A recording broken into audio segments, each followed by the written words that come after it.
So first we're gonna take off the wheels, and then right here, we're gonna take off the sway bar end links. And then after, you wanna take off this bolt right here.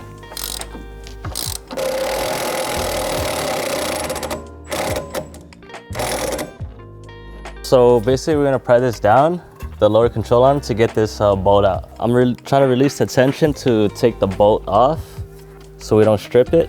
And then yeah, we should be able to take it off after I release the tension. After all that, I just take off these 3 bolts and it should just drop off, drop right off.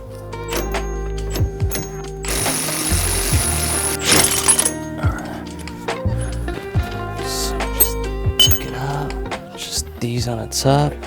Yeah, just those on the top should come right out.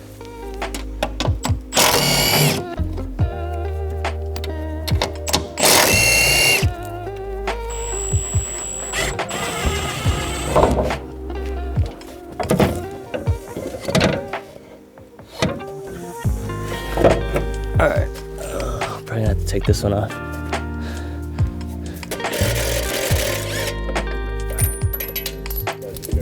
Yeah. Should position this.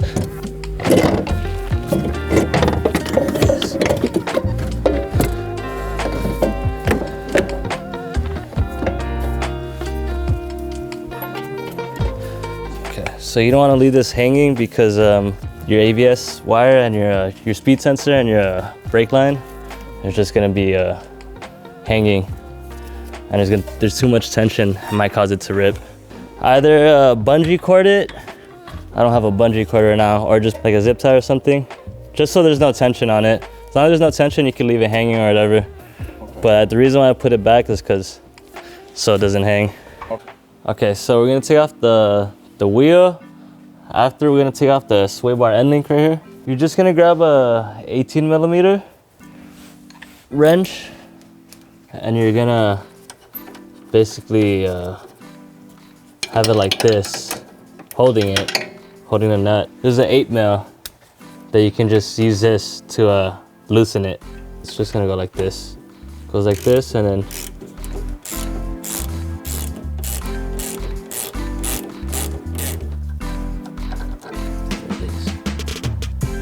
we're gonna take the lower control bolts off, lower control arm bolts, and we're basically gonna drop the lower control arm to get the spring out. But we're just gonna take off the nuts first, and we'll drop the car, release the tension, and then we can take the bolts off.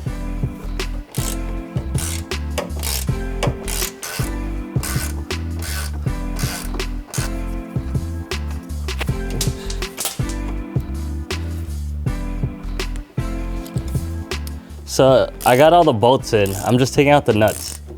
So now we're gonna lower it.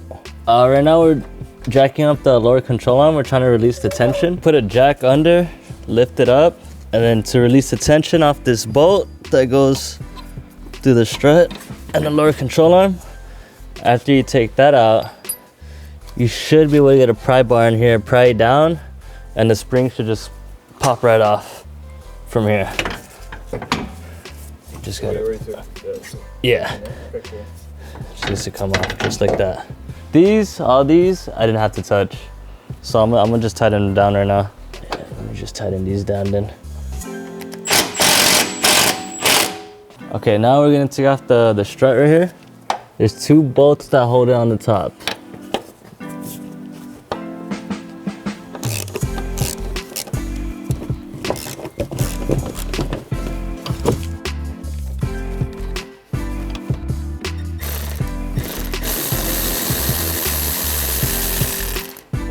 Gotta take off the splash shield, yeah.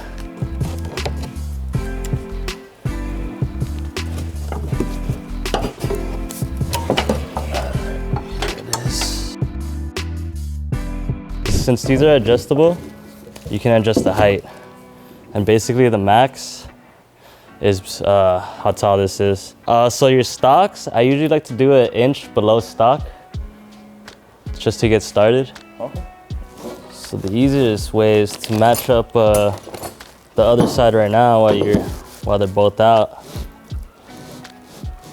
Match up the same height.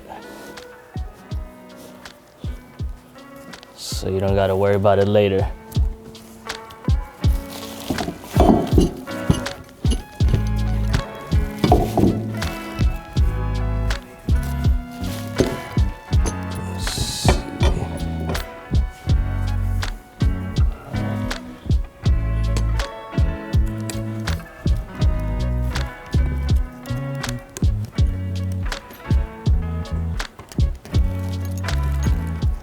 So now we're getting the collar, and now we're gonna lock the thing in place.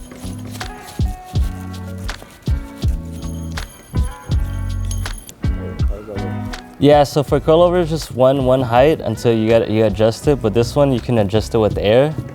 But this one you're kind of adjusting your max, how high you are, and then what you call it. Also it affects your quality too. Like your preset quality. So you can ride it with how much air you want in it. So like you can ride very like low air, which will make you lower, or like more air, which makes you higher. But you usually want to be like around the middle, so the air quality still has like bounce. It can still bounce and stuff. Okay. So feel more comfortable that way. Because when you over pressurize it, sometimes like too much air, it'll be too stiff. The ride will be way too stiff. To prevent future leaks, we're just gonna get some Teflon tape, and we're gonna wrap it around the fitting that goes onto the bags right here.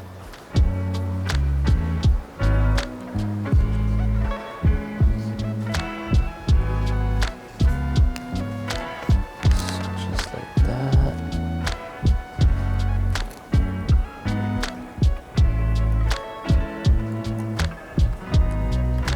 Just like that.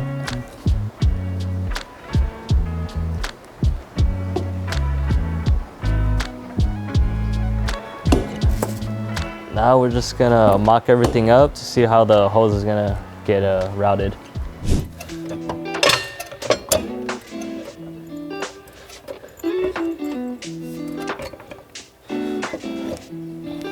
We're lifting the lower control arm since it is lower now.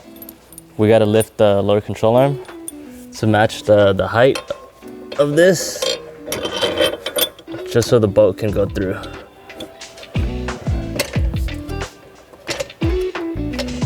We routed where the lines are gonna be. Now we're just gonna tighten it. We position where the bags are gonna mount up.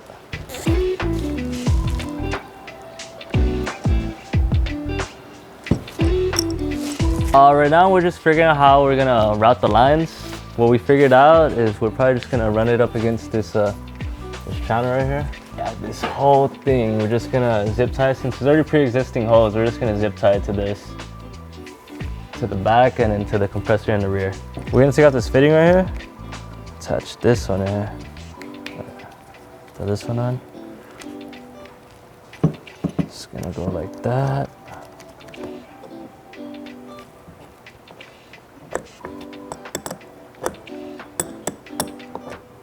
Should do it. It's good. Now we're able to run it. The way it came out should be the same way it came in.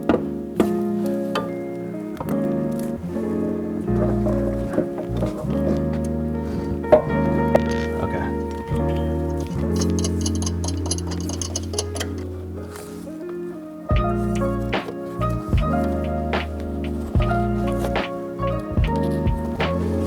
Yeah. Right now, we're routing the lines, zip tying and making sure they're secured.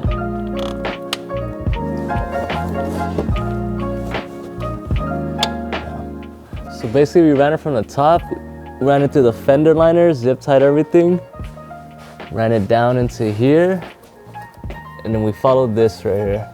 There's already a pre-made hose, so we just zip tied it to this. Yeah, through all the holes right here. And now we're just gonna route it to the back under all this, and then it's gonna have to go into the trunk. Okay, so now we're gonna toss this, the bags on. I'm also gonna toss the shocks on after.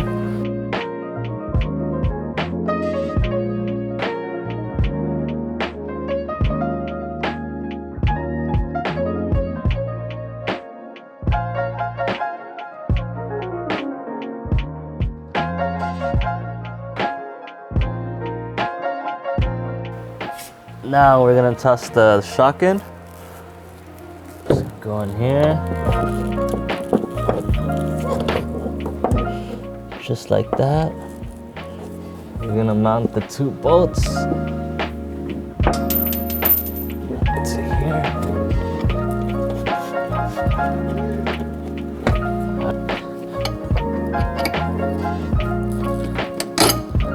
So it goes in like that. So we got the air tank right here.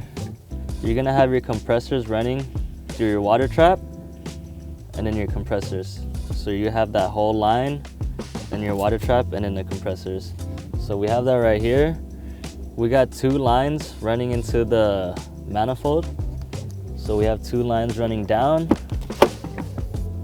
to the manifold, to the intake. There's gonna be 4 lines that run out straight to your bags. So that's all the airlines that there is. I'm basically trying to figure out the routing for the airlines. It can't bind on anything.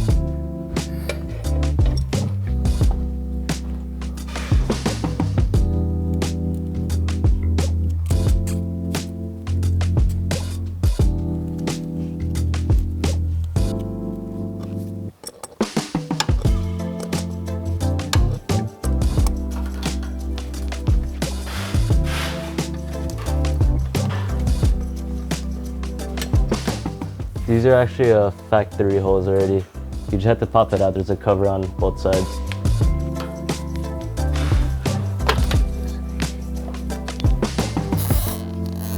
The hose right here. Right now we're attaching the fittings to this. I should have done this prior.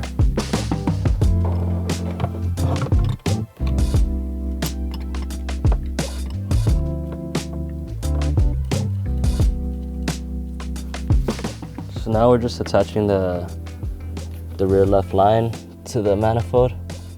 This is all a temporary fitment, just to test everything.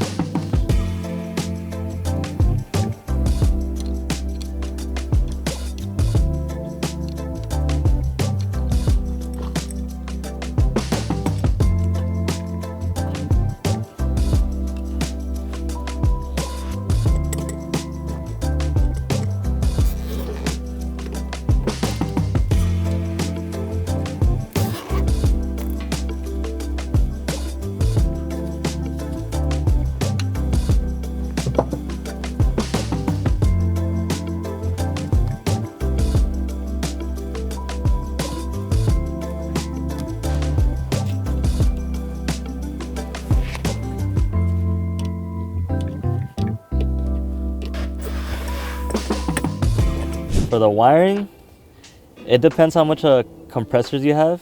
If you have 2, you're gonna have about 3 power plugs for it. You're gonna have 1 for each compressor, and then you're gonna have another for the manifold. You just run them from the straight from the battery. It should connect to the manifold harness for the signal. The plug for the manifold is gonna include this one, the white one, which should be for your remote or a controller. This one would need to run all the way to the front. This wire right here is gonna be, the one with the relay is gonna be for your compressor. You attach that to your compressor.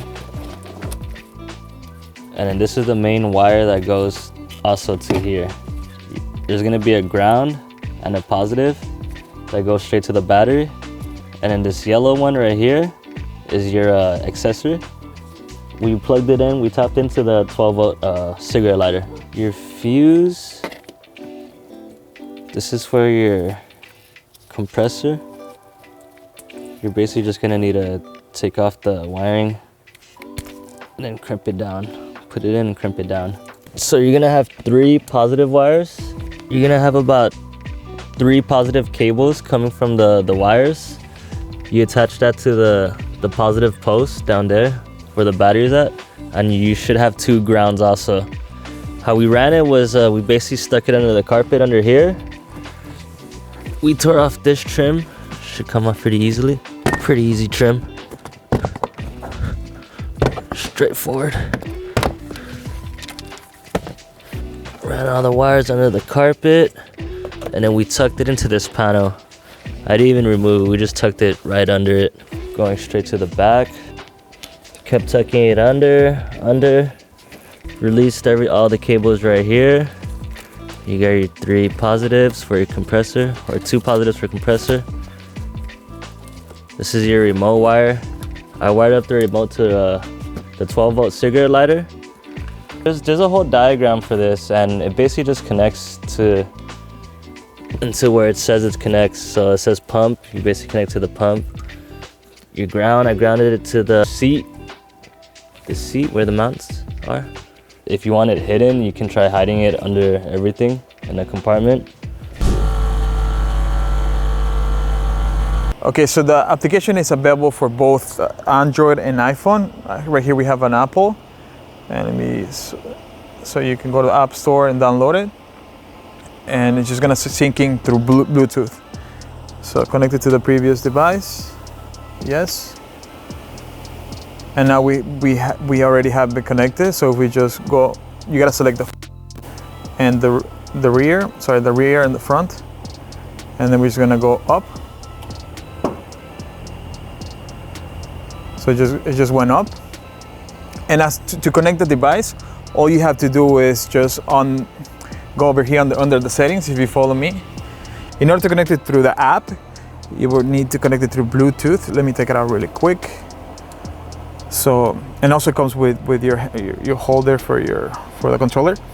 But you will need to press both the front and the rear and hold it for 2 seconds. So I'm gonna go ahead and press it. Just hold it for 2 seconds. In order for you to connect it to the controller, it's gonna ask you for a password, and the password is gonna be this particular number, 00. Well, it depends on your device, but for this particular one, it's 003013, and so that's the password you need to input into the Bluetooth in order to connect into the controller successfully. So I'm gonna go ahead and get out of the system. So that's pretty much it. Okay, so right here we have the app. Once you're all connected, you can control everything. So to save a setting, you can just find the right height that you like, and then you can just hold 1, 2, or 3, and it'll say memory is successful.